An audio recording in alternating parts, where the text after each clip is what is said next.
What's up mga badi? Ganong sige man mo og share anang Katniel, Catherine Bernardo, Daniel Padilla. Kamu ra may ginauto-uto anak. Wala naman ay project.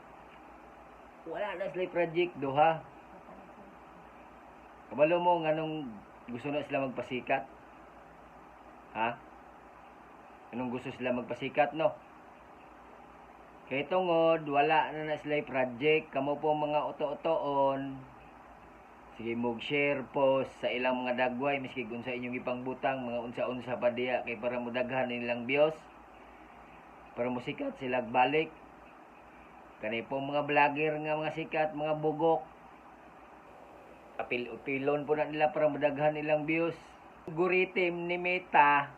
Di baba na sa inyo ha, mga sikat nga vlogger, mga content creator nga mga mugbo, mga influencer nga mga vlogger po, gusto magpasikat para mo sikat. Kaya ilang sweldo wala na, baba na kaayo. Nakadawat sila 100k. Karon 10k na lang.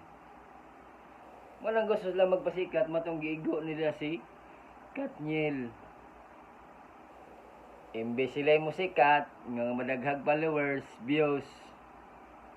Kanay pong tandem ni Katniel, muna inyong ginapromote para mudaghan inyong views.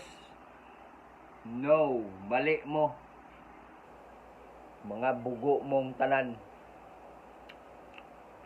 Muna akong masulti sa inyo ha. Ha?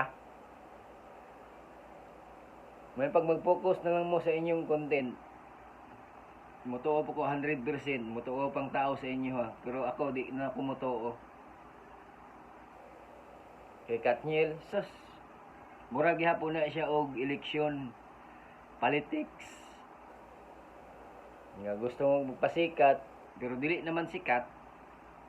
Marang tirahon na lang nato. Kaya wala man tayo mahimo na content na lang. Karon lang mo sabay ta sa trending dia. Pero daghan tag ma-views. Og daghan mo share sa imo ha. Di ba? Ana ra gud ka simple good. Pareha nako dili ko sikat. Mao pay pag sugod nako pag content creator.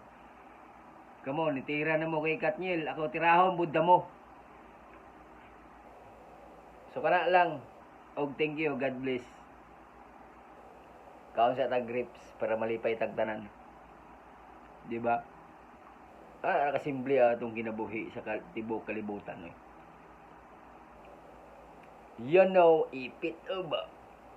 Ipit, oy!